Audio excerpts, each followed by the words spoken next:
Hello, I am Airman Nie John Woods, and I'll be reading Finding Christmas by Robert Munsch and Michael Marchenko.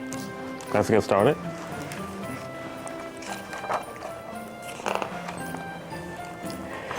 Julie always found her Christmas presents. One year she found them in the basement. One year she found them in the bathroom. One year she even found them in the garage.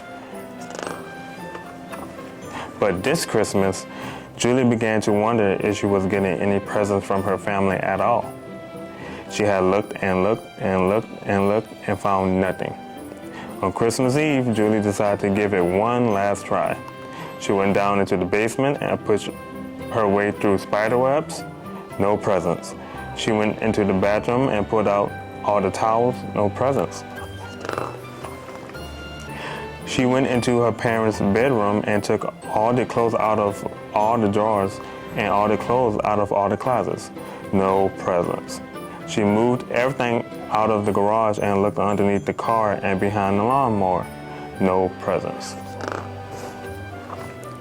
She called her friend who lived across the street and said, Denise, I have looked all over the house. There's nothing here.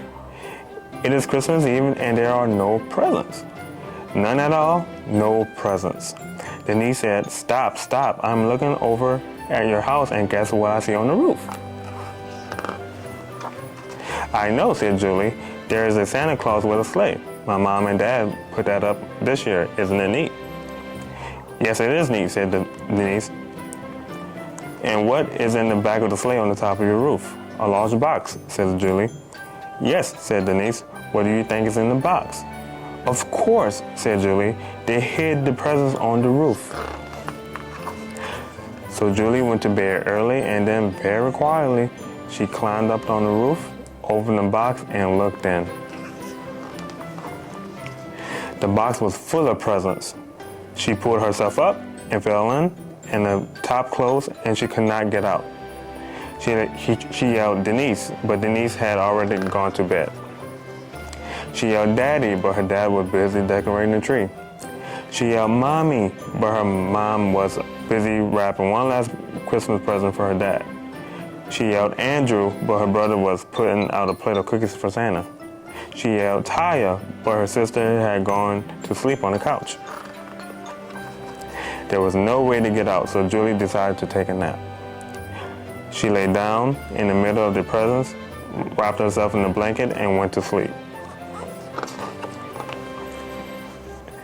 Very late that night, Julie's mom and dad went up on the roof, got the box, and took it inside. Ha, said Julie's dad. Julie never saw any Christmas presents this time. She doesn't know what she's getting. Yes, her mom said. We definitely fooled her this time. They reached into the box and brought out a bicycle. A great present for Andrew, said Julie's dad.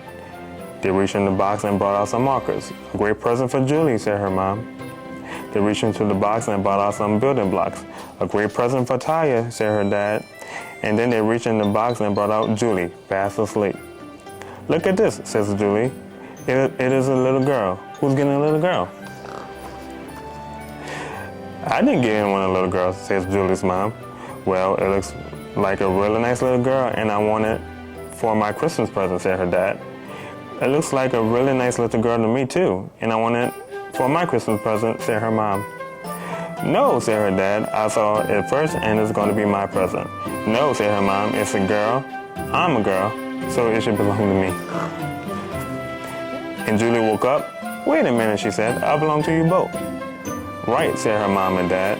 Then they gave her kisses and hugs and wrapped her up and put her under the tree with a label that said, to Mommy and Daddy. On Christmas morning, Andrew, Taya, found Julie all wrapped up under the tree. So Andrew wrapped himself up and went under the tree, and Taya wrapped herself up and went under the tree. When their parents finally woke up, the kids yelled, Merry Christmas! And everyone agreed that it was the best Christmas ever. I have read Finding Christmas by Robert Munsch and Michael Marchenko. Thank you.